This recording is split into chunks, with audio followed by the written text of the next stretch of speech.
Good afternoon. I'm Dr. Mark Andrew Holacek, Ukrainian-American philosopher and historian, and your host for Eye on Ukraine. Today, I want to talk about Donald J. Trump's phone call to Vladimir Putin, the one he promised us and the one that was made on May 19th, 2025. That is this past Monday. And I want to begin by going to Trump's reaction on his whatever it's called, Trump social or something, the real Donald Trump, right? And let's take a look at that, and I'll have some comments on that. I'll have more to say thereafter. Trump writes, I just completed my 2-hour call with President Vladimir Putin of Russia. I believe it went very well. Russia and Ukraine will immediately start negotiations toward a ceasefire, and more importantly, toward an end to the war. Oh, they will. I'm sure Putin, that's what Putin said, and that's certainly not what he's going to do. The conditions for that will be negotiated between the two parties, as it can only be because they know the details of a negotiation that nobody else would be aware of. This marks a significant shift in Trump's position, and Trump shifts all the time, as we know, except on one issue, and that is his love of Vladimir Putin. He's never come down hard on Vladimir Zelensky. He's ever come down hard on Vladimir Zelensky and never come down hard on Putin. There have been threats in the past, but they remain sort of idle threats. He's never followed through with any of them. No reason to believe he ever will. So he says, so this is a shift in the position that it's up to Ukraine and Russia to hammer out the details. And of course, their positions are so polar, antipodal. So antipodal, in which case there aren't going to be any way, there's going to be no way to settle that. And that's something that Putin probably insisted on with Trump, which is his way, Putin's way of ensuring that the war won't end. He says, this tone and spirit of the conversation were excellent, right? Tone and spirit. From what I heard, is they were on a first name basis. It was Vladimir and Donald. How cute was that? If it wasn't, I would say so. It should be, if it weren't, I would say so, right? This is kind of factual, Donald, get your grammar right, rather than later. Russia wants to do large-scale trade with the United States when this catastrophic blood path is over, and I agree. There's tremendous opportunity for Russia to create massive amounts of jobs and wealth. Its potential is unlimited. What sort of trade are we going to do with Russia? Russia has oil and natural gas. They're the number 2 oil-producing nation in the world. United States is number 1. We don't need their oil. So what sort of trade are we going to do with them? Can he be that stupid, that naive to think that there's going to be a great deal of trade unless they're discussing other options that Russia hasn't tapped? Now, if we consider Russia tapping some of the resources it has in the eastern parts of the country, right?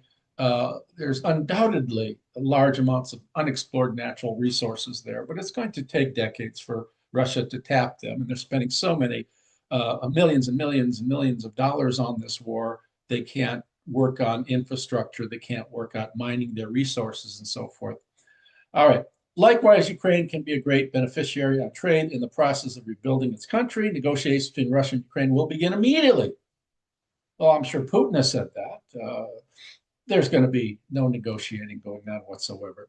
As everybody knows, at least all the NATO nations know, Putin is merely stalling for time. He can't afford to end his war, right? He has the whole economy on life support, but it's an economy that is somehow surviving simply because all of its production, or the lion's share of its production, is working toward output of the military machines, the machines of war, guns, ammo, tanks, airplanes, and so forth and so on. He cannot, as I've said oftentimes before, not Zelensky, but Putin cannot end the war without ending his own life. The end of the war, tyrants typically create catastrophes to demonstrate the need for them to remain in power. It's no different with Vladimir Putin. He's done that with Chechnya. He did that when he bombing his own people, presumably to up his approval rating prior to being elected as president, which and with each election, his popularity increases and increases, right? He is a legitimate president. I find that quite laughable. Anyways, the rest of what we have here is relatively unimportant. What Trump takes from, takes from the phone call 2 hours, one has to believe that Putin was doing most of the talking here, and Trump was doing very little talking, doing a lot of listening. I suspect that when they know there's going to be a phone call like this, Putin comes perfectly and beautifully prepared. Trump prepares no wise for such a phone call. He is a reactive person. So here, what we have here is a shift in Donald Duck's position. He's no wise trying to be the agent of ending the war. He's intent and happy with being simply a catalyst for ending the war, someone who starts, someone who incites Putin and Zelensky to get together and negotiate.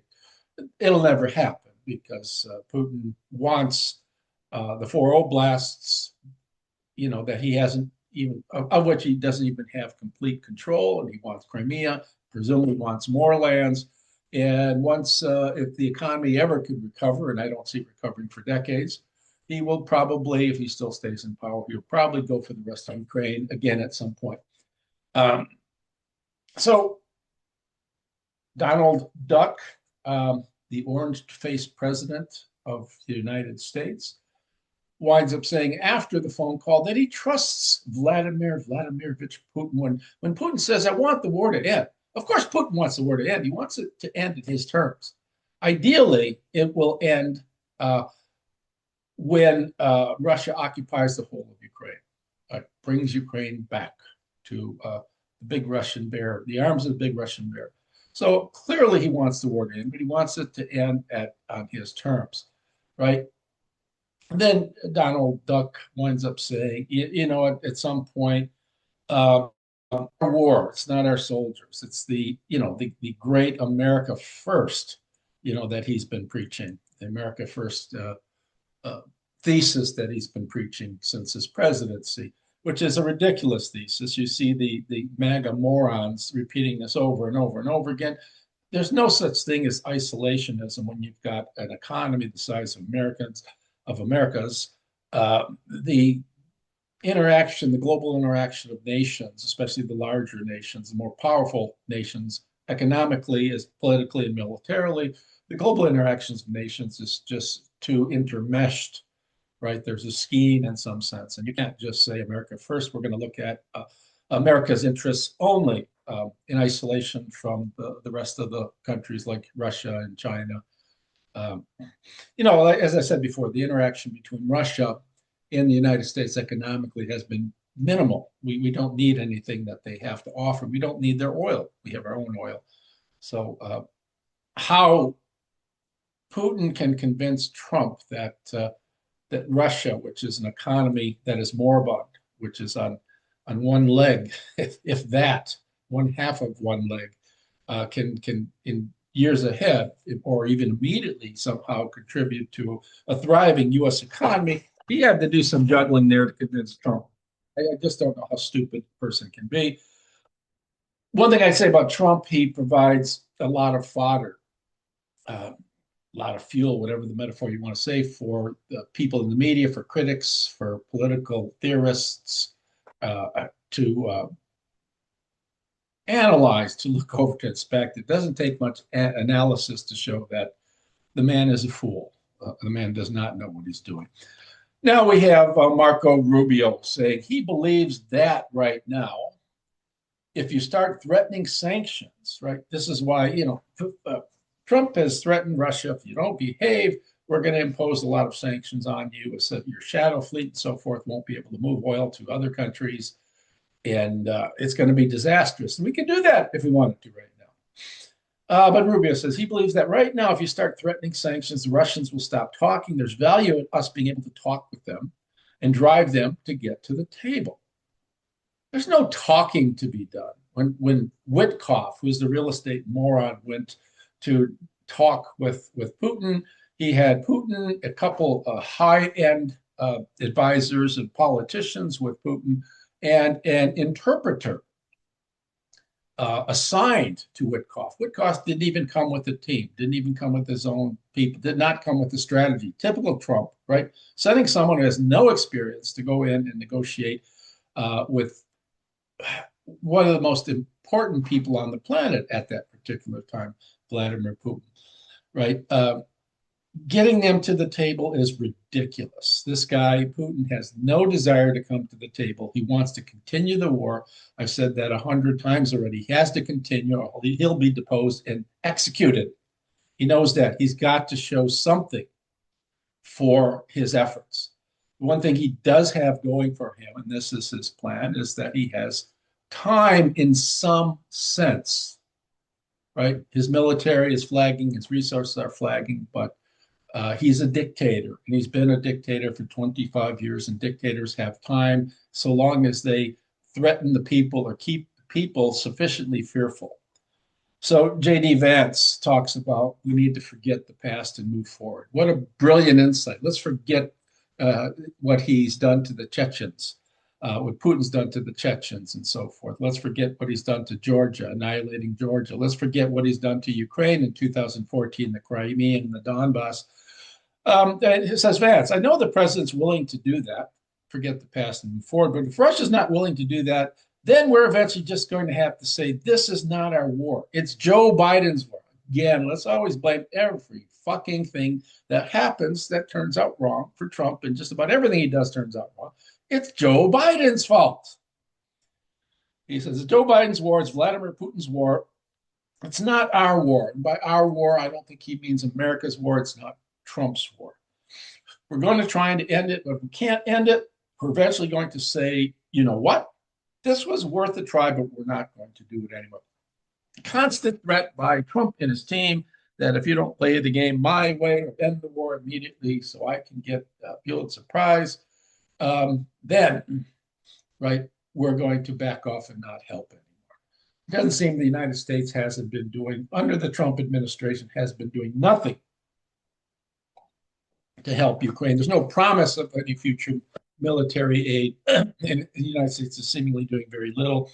I think the best options for Europeans are holding on to some prospect for Trump's assistance, simply because America has all the military weapons and technology that Europe fails to have. Europe has not been keeping up with its spending money on, the nations of Europe have not been spending money on defense, and they're not prepared to give everything that they have to Ukraine at this point and leave themselves defenseless. So they've sort of painted themselves in a corner. So this is why the European nations like England and France and Germany and Finland and so forth are in a sort of pinch and always keeping the door open for Donald Trump, for Donald Duck's intervention, and keeping the hope alive that the United States will help.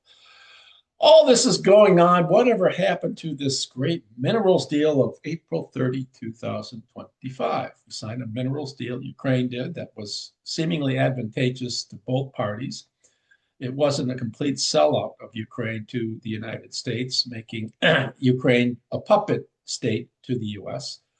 What of this mineral deal? We know there were no security guarantees in the minerals deal. The idea being if the United States sends people to dig up some of these minerals and so forth, that will presumably be security guarantee enough. They say that with a question mark, because if Russians start killing American people who are digging up minerals, mining for minerals, then that could be a very ugly scene. So we have Trump calls, nothing happens. Not astonishing in the least. Why anybody would expect anything to happen. So what's going on in Putin's end? Stalling for time. That's all Putin has left. If the war ends, he's dead. So he needs to stall for time.